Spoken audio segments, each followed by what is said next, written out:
ক্রিকেটের ২২ গজে যিনি একের পর এক ম্যাচ জিতিয়েছেন দেশকে, রাজনীতির মাঠে নেমেই যেন ছন্দপতন তার জীবনে। বলছি সাকিব আল হাসানের কথা। মাত্র ৬ মাসের রাজনীতির অভিজ্ঞতায় বদলে যায় তার জীবনের গতিপথ।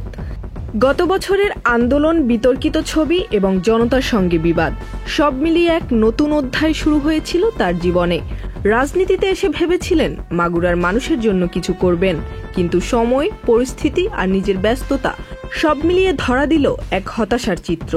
অভ্যুত্থানের পর উঠে এসেছে হত্যা মামলার মতো গুরুতর অভিযোগ এসেছে দুর্নীতিরও। ক্রিকেট থেকে সাময়িক দূরে সরে গিয়ে যে ভিন্ন পথে হাঁটতে চেয়েছিলেন, সেটি যেন হয়ে দাঁড়িয়েছে কাঁটায় ভরা।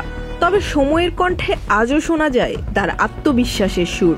সম্প্রতি এক সাক্ষাৎকারে সাকিব বলেন, তিনি এখনো মনে করেন রাজনীতিতে আসাটা তার জন্য ভুল ছিল না। রাজনীতি যে কারো নাগরিক অধিকার, সেই জায়গা থেকেই তিনি মাগুরার মানুষের পাশে দাঁড়াতে চেয়েছিলেন। তার বিশ্বাস, যদি আবারও সুষ্ঠু নির্বাচন হয়, তবে মাগুরার মানুষ আজও তাকেই বেছে নেবে। যদিও স্বীকার করেছেন রাজনীতিতে পূর্ণভাবে সময় দেওয়ার সুযোগ পাননি তিনি। ক্রিকেট, দেশ বিদেশের ব্যস্ততা সব মিলিয়ে রাজনৈতিক কর্মকাণ্ডে নিজেকে সেভাবে জড়াতে পারেননি যেভাবে তিনি চেয়েছিলেন।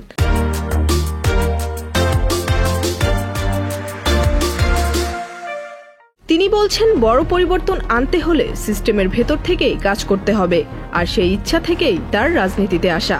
তিনি আরও বলেন, প্রধানমন্ত্রী আমাকে বলেছিলেন, তোমার রাজনীতি করতে হবে না, তুমি শুধু ক্রিকেটে মন দাও। আমি সে পরামর্শ মেনে চলেছি। আমার আর কোনো এজেন্ডা ছিল না।